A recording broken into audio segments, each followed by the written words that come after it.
Anybody who's followed this channel for some time knows that I am not a Nigel Farage sycophant. I'm not one of those people who just laps up everything that Nigel Farage says. Far from it. I've been very critical of Nigel in the past. You can take a look at some of my old videos to prove that.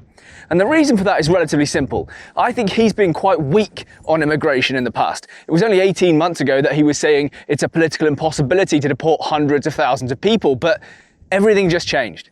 Because what I saw at the Reform conference this morning was by far the strongest position that any political party has taken on migration. Reform are now looking to not only tackle illegal migration, but also legal migration.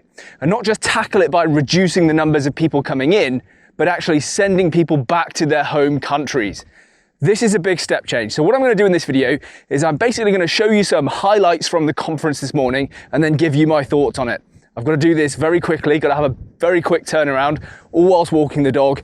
It's not as easy as it sounds. So let's get into it and let's take a listen to what Nigel had to say. And in particular, what we're focusing on this morning is the Boris wave. The Boris wave after his huge victory in 2019, and I think the millions that came in the years of his premiership represents the greatest betrayal of democratic wishes, certainly in anyone's living memory.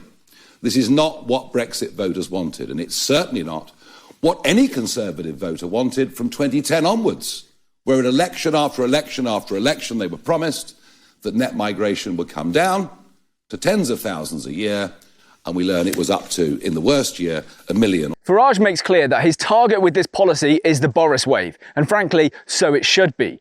3.8 million people came to this country over the space of 5 years, thanks to Boris Johnson. And the time bomb that Boris left us is that in about a year's time, they can start applying for ILR, indefinite leave to remain. No more visas, they can stay forever. Eventually, they'll go on to get citizenship.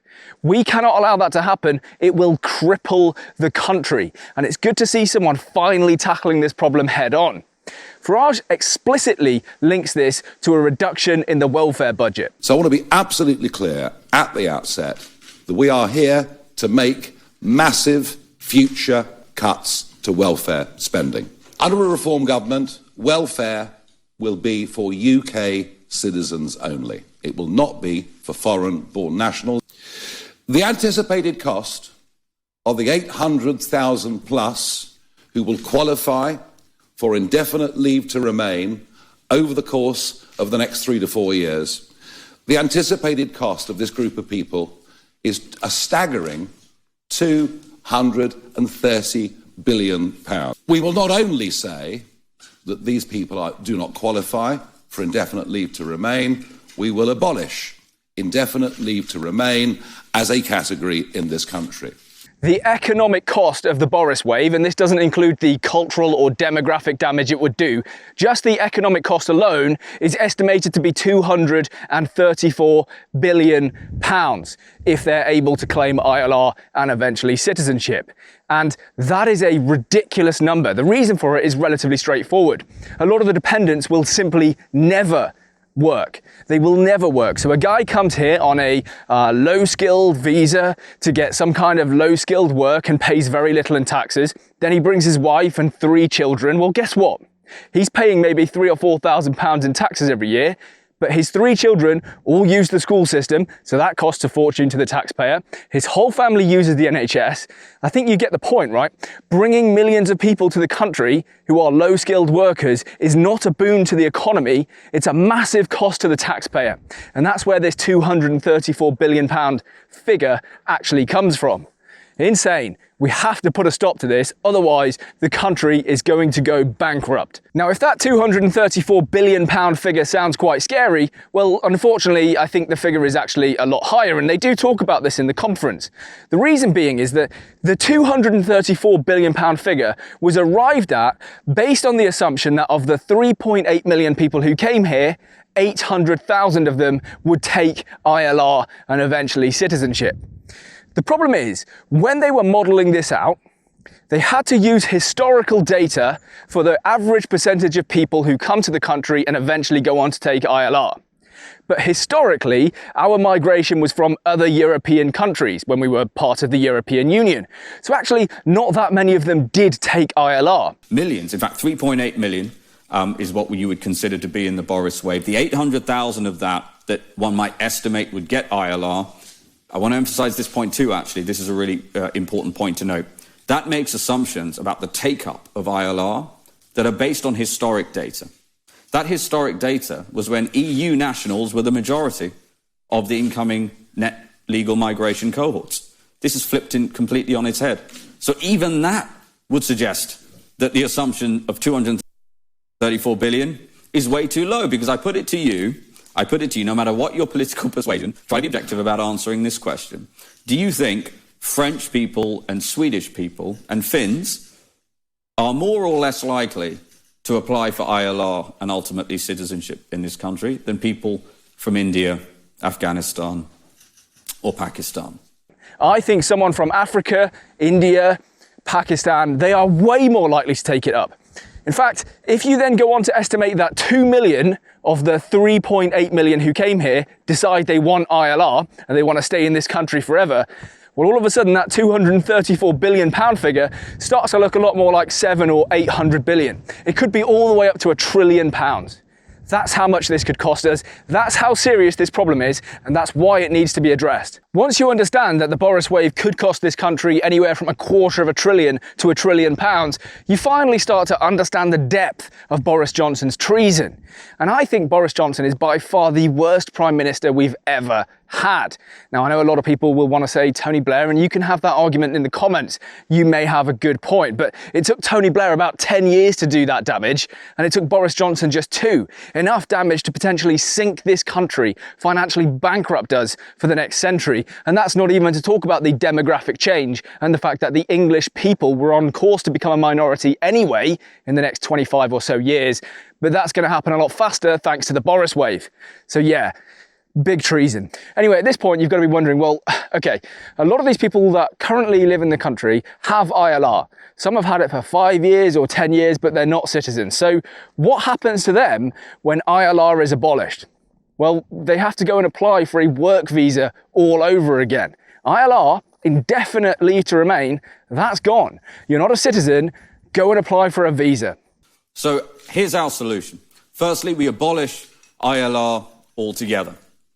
We will replace it with a 5-year renewable work visa, just like a lot of other countries do, America, the UAE, many comparators out there.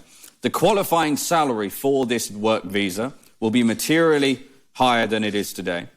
The specific number will be determined by our net fiscal modeling close to a general election, because that's the sensible and responsible thing to do, but it will be materially higher than it is today. This is a good thing, okay? ILR, indefinite leave to remain, makes absolutely no sense whatsoever. It's like a status somewhere between citizenship and having to apply for visas. But here's the thing about visas. When you apply for a visa, you have to prove to the country or to the Home Office that you're actually of some worth to the country, that you're going to contribute, that you're going to pay taxes, that you don't have a criminal history. Except when you no longer have to apply for visas and you just have ILR, you don't have to do any of that anymore. Okay, you're just here. That means you can go and work 16 hours a week and claim the rest on universal credit, and nobody's ever going to get rid of you because you've got ILR. ILR makes absolutely no sense whatsoever, and it has to be abolished. It's a ridiculous, ridiculous system. We should never have had it in the first place. Now, when it came to the questions, there was one really good, interesting one. And it came from, I don't actually know which news outlet it came from, but they asked, do you think you're going to face significant legal challenges or challenges from the House of Lords? And the answer actually was spot on. I want to go back. There was a question earlier about what's the legal basis for revoking on a retrospective basis ILRs that are already here. I want to be really clear about this. Parliament is sovereign. Parliament is sovereign. And with primary legislation, that will be the legal basis. Now, our aim, as we've said many times before, is to get Nigel into number 10 Downing Street, flanked by 350 to 400 Reform MPs who believe in this, who understand what our agenda is and will vote this stuff through. The fact that these questions are even asked in a country like this is just a function of learned helplessness, because we've had 14 years of Tory government that were basically 2 or 3 different political parties in one, and nobody had the political courage. So the answer is primary legislation and Parliament being sovereign. Some of you are going to find it a little bit strange to hear me complimenting Zia Youssef on this channel, because I've been quite critical in the past, but he's right. He's completely correct. Parliament is sovereign. The ultimate power in this country comes from Parliament. If a law gets in the way, Parliament can change the law. If the Supreme Court tries to overturn a decision that the government's made, Parliament can just abolish the Supreme Court.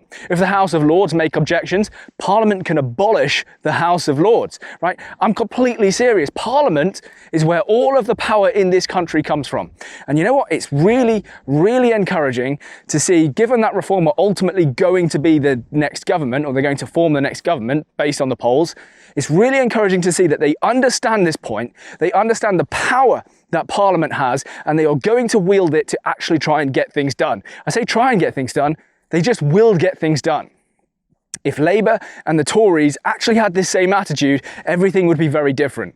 Okay, the Tories wanted to tell you that they couldn't do this and they couldn't do that. We couldn't get the Rwanda scheme off the ground because of this challenge and this challenge. Parliament is supreme. They could have solved all of those problems in one afternoon in Parliament. They chose not to. They chose to be weak. They do not deserve your votes. Tories, 0 seats. Labour, 0 seats. That's simple. And finally, you've put a loss on legislation and the importance of legislation. How are you going to deal with potentially massive opposition from the House of Lords? Abolish it? No, I mean, it's a good question because you're looking for the right answer, aren't you? But no, but we might if we face that problem. Okay, last point from me, because some of you have got to be wondering, why is all of this happening now? Why has Nigel Farage changed his mind? And I think there's a few reasons. The first one is the protest, September 13th, Tommy Robinson, where Ben Habib and Advance UK actually spoke and had a stall. 1 million people showed up to that protest, and for every person who was there, I guarantee you there were 10 sat at home watching it on a live stream. It's clear where the mood of the country actually is. Another part of this is the Raise the Colours campaign. There's clearly a sense of renewed nationalism in this country. We've had enough of being taken advantage of. We've had enough of politicians telling us what can't be done. We're sick of it. You're either going to give us change or you're done, okay? I think another part of it is Advance UK, frankly, okay? They've managed to get themselves to 30,000 members. They've got Tommy Robinson and Elon Musk in their corner. Elon Musk, who has a bit of a vendetta against Nigel Farage, could very easily give Advance a few £1 million, which is way more funding than any other political party in the UK has, and they're going to be able to run a huge campaign. I think that is actually scaring Nigel Farage, and Advance did come out with a similar policy to this, tackling ILR for the Boris wave. However, the scope of Advance's suggestion was limited only to ILR grants that were given under this government. So it would tackle the Boris wave, but it wouldn't go any further back than that. And so in a way, I was praising the Advance Party the other day, saying, wow, this is great. Someone's finally getting to the root of the Boris wave problem. And then a few days later, Nigel Farage comes out with an even stronger position. Whenever there is success, okay, I've been very critical of Nigel Farage on this channel. Whenever there is a success for us on the right, whenever people are finally listening, whenever the Overton window is shifting and we're having small victories, I'm going to celebrate it because this is something we should celebrate. We have just changed from kind of the stage of people being able to say, oh, I think if you came here legally, it's okay, but illegal migrants, they need to go home. Well, we've just gone past that now. We've gone past that to actually, no, it's not okay if you came here legally, but you're just dependent on the state and you're costing us a ton of money. No, that's not okay. We don't want you here in the country. Why would we? Okay, we don't want you to come here and bring your 9 dependents and just cost the taxpayer a fortune whilst you live in social housing. We don't want that. We don't want that. And you need to go back to your own country and try and improve your homeland rather than just living at the British taxpayer's expense. So there's been a sort of, we've kind of crossed the event horizon from people just being able to talk about illegal migration to now mainstream politicians are talking about legal migration. And that's fantastic. And actually a few Tories already were. Katie Lamb has done really impressive work talking about the Boris wave and how disastrous it is. She's a Tory. I've got a lot of respect for Katie Lamb. I think she's great. Anyway, I'll leave that there. Please do leave your thoughts below. Hopefully this video was helpful. Really ad hoc. I literally just watched it, took some notes. Now I'm gonna have to go back and edit it all, clip out all the segments, try and piece a video together, and hopefully it'll make sense. This is the kind of video where it'd be really beneficial for me to have like a sit down space, indoor space, where I can just go through some of the clips in order with you rather than having to do it sort of out and about. But anyway, here we are. You get to see some of the countryside. Beautiful day. Nicest day we've had for a long time. Hopefully no rain for the next couple of days, and I'll be able to bring you some videos. Thank you very much for watching. Again, hope it was useful. It's good news. Go and have a beer to celebrate. Maybe not, it's Monday. Yeah, please do like, comment, subscribe, and I'll see you in a future video.